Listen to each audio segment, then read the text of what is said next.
ஒரு கட்டத்துல பயங்கர பீக்ல வந்துட்டு இருந்தாங்க எருமசாணி. பட் அதுக்கப்புறம் வாட் ஹேப்பன்னு தெரியல. அப்படியே கொஞ்சம் கொஞ்சமா எல்லாமே அப்படியே குறைஞ்சிச்சு. அதுக்கப்புறம் திருப்பி கம்பேக் கொடுப்பாங்களான்னு நிறைய பேர் இன்னுமே ஆக்சுவலி வெயிட் பண்றாங்க. அந்த டீம் திருப்பி வருவாங்களா அப்படின்ற மாதிரி.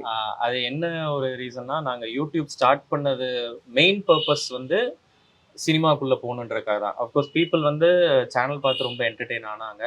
ஸோ அப்போ அந்த டைம்ல நல்லா கன்சிஸ்டன்டா இது பண்ணிருந்தோம். But once when the block happen, விஜயனாவோட ஃபர்ஸ்ட் டைரக்டோரியல் டெபியூ வந்து ஹேப்பன் ஆன பிறகு அடுத்தடுத்த ஸ்டேஜுக்கு தான் எல்லாருமே போக வேண்டியதா இருந்துச்சு. அண்ட் எனக்குமே அடுத்தடுத்து வெப் சீரிஸ் வந்த பிறகு got an opportunity to work in Sabanayagan. So that was my first film. அதுக்கப்புறம் எங்க இதுல கெவின்னா இருக்காரு, அவருமே வந்து ஜோல ஒர்க் பண்ணாரு. ஸோ இந்த மாதிரி ஒவ்வொருத்தரும், அப்புறம் ராம்கிரண் ஒருத்தர், அவர் இப்போ 3 BHKல ஒர்க் பண்ணிட்டு இருந்தாரு.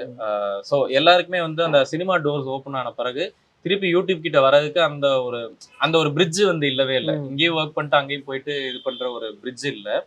பட் ஸ்டில் இன்னுமே வந்து நாங்க வேற ஒரு யங் டீம் செட் பண்ணலாம் ட்ரை பண்ணோம். பட் எங்களோட ஸ்பார்க்ல இருந்த ஒரு அந்த ஃபிளேவர்ல வந்து யாரையும் கண்டுபிடிக்க முடியல. But the plans are always on. But still main focus மூவிஸ்ல இருக்கிறனால கொஞ்சம் இது